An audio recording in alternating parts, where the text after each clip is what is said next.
आदाब, मैं आदिल खान आज़ाद। यमन में बड़ा बवाल हो गया है और कभी भी फाइटर जेट से बम बरस सकते हैं क्योंकि मिसाइलें चलने लगी हैं, ज़बरदस्त तरीके से चलने लगी हैं और उधर गज़ा के साथ फिर धोखा होने जा रहा है। जंग फिर से शुरू हो सकती है। कई बड़ी खबरें एक एक करके। हूथियों ने यमन के अंदर एक बड़ी जंग भड़का दी है और आज के हमले में सऊदी अरब की हिमायत वाली यमनी फौज को भारी नुकसान पहुंचा है। तस्वीरें देख लीजिए। सिर्फ फौजियों की हलाकत और जख्मी होने की खबर ही नहीं आई, बल्कि हुथीज़ ने इस हमले में एक बड़े बंदरगाह को भी निशाना बनाया जहां उनके मुखालफिन के लिए हथियारों की खेप पहुंची थी। बड़े और भारी हथियार पहुंचे थे। रिपोर्ट्स के मुताबिक 9 अगस्त को हुथीज़ ने अल मुखा बंदरगाह पर 20 से ज़्यादा मिसाइलें और ड्रोन दागे और उनका निशाना हाल ही में वहां पहुंची मिलिट्री खेप थी, मिलिट्री इक्विपमेंट्स थे। बताया गया कि हमले में सऊदी अरब की हिमायत वाली नेशनल रेजिस्टेंस फोर्सेस के कम से कम 8 लड़ाके मारे गए, जबकि 35 दूसरे जख्मी हुए हैं। ये फिलहाल अब तक के अपडेट्स हैं, आंकड़े बढ़ सकते हैं। हमले के दौरान अल मुखा शहर में कई जोरदार धमाके हुए, जबकि यमनी एयर डिफेंस ने हूथियों के 15 से ज़्यादा ड्रोन मार गिराने का दावा किया है। हूथियों का मकसद साफ दिखाई देता है। उन्हें एहसास था कि बंदरगाह पर पहुंची ये हथियारों की खेप उनके खिलाफ ही इस्तेमाल होती, इसीलिए उन्होंने हथियारों के इस्तेमाल से पहले ही उसे निशाना बना दिया। लेकिन इस हमले में खून भी यमनियों का ही बहा है। दरअसल ये यमन पर कंट्रोल की जंग है, जो यमन में 2 धड़े आपस में लड़ रहे हैं।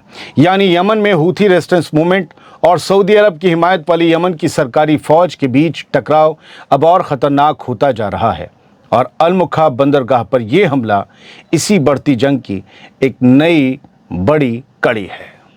अब एक बड़ी तस्वीर देखिए, और ये हूथीज़ की हिमायत वाले एक्स हैंडल्स ने या मीडिया हाउसेस ने शेयर की है। 9 अगस्त की रात करीबन 8:30 बजे ये तस्वीर सामने आई। ये हूथियों के हमले की बेहद अलग तस्वीर है, जिसमें एक मिसाइल को सीधे टारगेट से टकराते हुए दिखाया जा रहा है, जैसे अमेरिका और इसराइल की मिसाइलें गिरती थी, कुछ वैसे ही।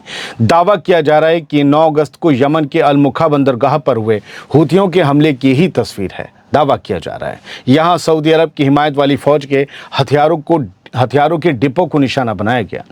वीडियो के साथ किए गए दावे के मुताबिक हुथीज़ की बैलिस्टिक मिसाइलें हथियारों के डिपो से सीधे जाकर टकराईं, डायरेक्ट हिट किया, जिसके बाद वहां मौजूद हथियारों और मिलिट्री इक्विपमेंट को भारी नुकसान पहुंचा है।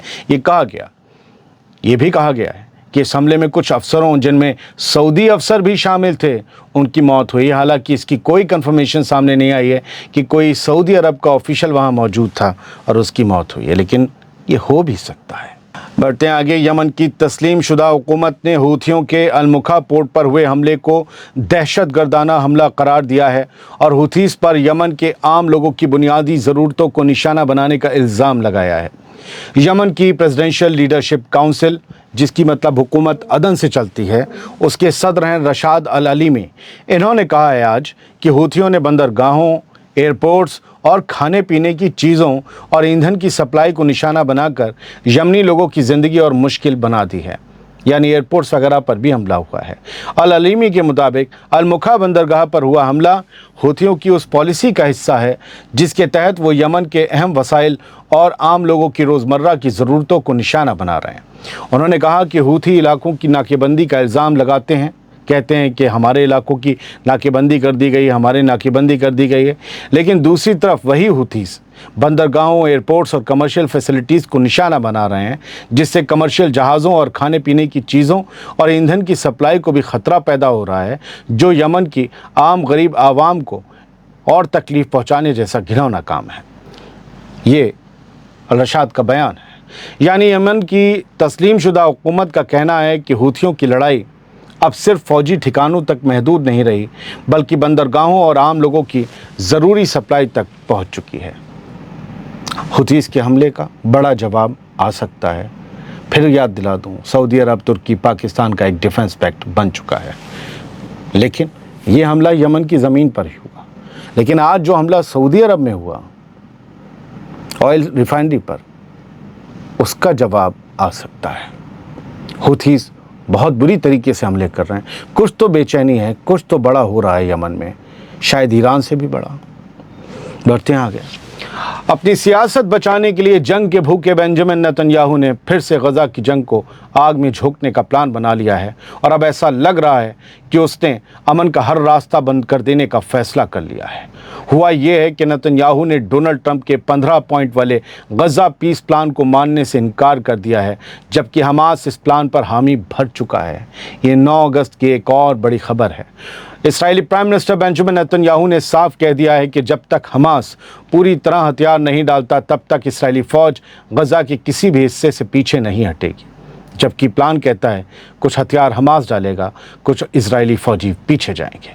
इस्राएल ने जंग ख़त्म करने के लिए अपनी कुछ बुनियादी शर्तें भी दोहराई हैं। इसमें से एक शर्त है हमास का पहले पूरी तरह निहत्था होना, गजा का डीमिलिटराइजेशन, यानी एक एक हथियार गजा से ले लिया जाए, गजा में कोई हथियार न रहे, डंडे रहें। गजा पर इसराइल का सिक्योरिटी कंट्रोल, इसराइल कंट्रोल करे जैसे वेस्ट बैंक में, और हमास से अलग कोई दूसरी सिविल एडमिनिस्ट्रेशन ना होने पाए। यानी 31 जुलाई को ट्रंप ने जिस पीस प्लान को गजा में जंग खत्म करने की बड़ी कोशिश के तौर पर पेश किया था, नेतन्याहू के इनकार ने उसी प्लान को बड़ा झटका दे दिया है। और दोस्तों, मामला सिर्फ गजा तक महदूद नहीं रहा। नेतन्याहू का ये फैसला सीधे डोनाल्ड ट्रंप के लिए भी एक बड़ा चैलेंज बन गया है। ट्रंप की इज्जत की बात है, क्योंकि ट्रंप की कोशिश है कि गजा में जंग खत्म हो, लेकिन नेतन्याहू की शर्तें पूरी होने तक इसराइल फ़ौज हटाने को तैयार नहीं। यानी अब सवाल ये है कि क्या नेतन्याहू ट्रंप के सामने भी अपनी शर्तें मनवाने की कोशिश कर रहा है, और क्या अपनी सियासी कुर्सी बचाने के लिए वो गजा में अमन की कोशिश को भी कुर्बान करने जा रहा है। याद रखिएगा, इसराइल में इलेक्शन होने वाले हैं। इलेक्शन में जंग एक बड़ा मुद्दा होती है, और जंग छेड़ दे कोई, फ़लस्तीनियों को तड़पाते रहना नेतन्याहू के लिए ऑक्सीजन है। डोनाल्ड ट्रंप कहते तो लोग कहेंगे कि मिले वो ठीक है, सब सही है। अमेरिका का प्रेसिडेंट होने के नाते उसकी कुछ इज्जत है, बड़े उसकी लफ्ज़बाजी की भी इज्जत है। तो लोग पूछेंगे तो कह तो दो यार ट्रंप, कि आप कहते हो कि नहीं नहीं ये भी होगा वो भी होगा, अमन आएगा, बोल दो कि सब झूठ बोल रहा हूँ। क्या ट्रंप की बात नहीं मानेगा नेतन्याहू? अब कुछ अपडेट्स यहाँ से देख लीजिए। हुआ इससे पहले ये था, Hamas says ready to go ahead with Gaza plan urges pressure on Israel. Hamas ने कहा था कि मैं गजा प्लान हम जो है पूरी तरह से मानने और उसे अमल में लाने पर रजामंद हैं, और ये उसने अपील की थी हमास ने कि इसराइल पर प्रेशर डाला जाए कि वो भी इस प्लान को माने, और प्रेशर पड़ रहा था तभी नेतन्याहू मुकर लिया। अब आते हैं सऊदी अरब की एक तस्वीर देखिए। ये है रियाद, कैपिटल रियाद में किंगडम टावर है। ये अभी तक सऊदी अरब की, जहाँ तक मुझे मालूम है, सबसे ऊंची बिल्डिंग है। मैं इस रोड से गुज़रा हूँ, किंग फहद रोड है आई थिंक, और इसी के आगे फैसलिया टावर है, उसके आगे एक रास्ता मलज़ ज़ू, उलैया स्ट्रीट पहले ही पड़ जाता है, और आपका रौदा 1 रौदा 2 आगे बता, ये सब हैं।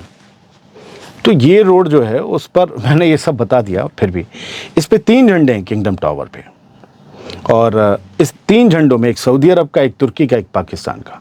वो जो डिफेंस पैक्ट हुआ है उसके बाद ये झंडे लगाए गए हैं। लेकिन मैं पूछता हूँ कि क्या काम का है वो डिफेंस पैक्ट, जब हुथीज़ ने आज ऑयल रिफाइनरी पर हमला कर दिया? मैं नहीं कहता जवाब दो, लेकिन मैं पूछता हूँ इसकी वक़्त क्या है? पेपर पे लिखे हुए, दस्तखत किए हुए, बस MOU एक साइन हो, एक डिफेंस पैक्ट बन गया कि तुम पर हमला किया हबीबी तो हम भी ले आएंगे पता नहीं क्या क्या और कर देंगे हमला, या पीछे कुछ प्लानिंग चल रही है जो अभी दिख नहीं रही है? पैक्ट जुमे को हुआ, इतवार को हमले बड़े हुए, जवाब कब आएगा? लोग और दुनिया पूछ रहे हैं। तुर्की, Pakistan, Saudi Arabia defence pact same as NATO's article 5 Turkish FM। तुर्की के फॉरेन मिनिस्टर हकान फिदान ने कहा है कि तुर्की, पाकिस्तान और सऊदी अरब का जो पैक्ट है वो बिल्कुल नाटो के आर्टिकल 5 की तरह है। और नाटो में क्या सबसे बड़ी चीज़ है? एक पर हमला, सब पर हमला, मतलब म्यूचुअल डिफेंस एग्रीमेंट है। और ये सारी बातें ये बता रही हैं कि बार बार ये मैसेज देने की कोशिश की जा रही है कि जो अब करेंगे मिल के करेंगे। उधर यमनी गवर्नमेंट फोर्सेस से they struck Houthi position in south. ऐसा नहीं है कि सिर्फ हूथी से हमले कर रहे हैं। यमन की जो सरकारी फ़ौज है, तस्लीम शुदा हुकूमत की जो फ़ौज है, किसी मुल्क की जो फ़ौज होती है, उसने भी ये कहा है, इन्हीं को हूथीज़ कहते हैं कि ये सऊदी अरब के एलाइड फोर्सेस हैं और सऊदी अरब की हिमायत हासिल है, जैसे हूथीज़ को ईरान की। तो यमन की जो सरकारी फ़ौजें हैं उन्होंने भी हूथीज़ की पोजीशन पर गोलीबारी की है, बम बरसाए हैं, लोगों को मारा, ऐसा नहीं है। लेकिन दोनों तरफ यमनी मर रहे हैं, मैं बार बार वही कहता हूँ। अच्छा, एक हेडलाइन रह गई थी, खबर रह गई थी, जो मैं आपको दे दूँ, कल तक ये और पुरानी हो जाएगी। Covert military deployment revealed. एक बड़ा मिलिट्री डिप्लॉयमेंट है जो बहुत गुपचुप तरीके से किया गया है मिडिल ईस्ट रीजन में, और उस पर खुलासा हुआ है।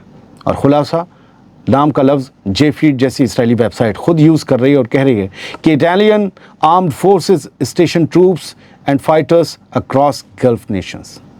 इटली के बहुत से फौजी फाइटर जेट्स मिडिल ईस्ट में गल्फ के कई मुल्कों में तैनात हैं, इटली के। इसके बारे में अभी तक मालूम नहीं था। बहुत बहुत शुक्रिया। सलामत रहिए, खुश रहिए। आज़ाद बोल इंडिया आप ही का चैनल है, ना किया हो सब्सक्राइब तो कर लीजिए।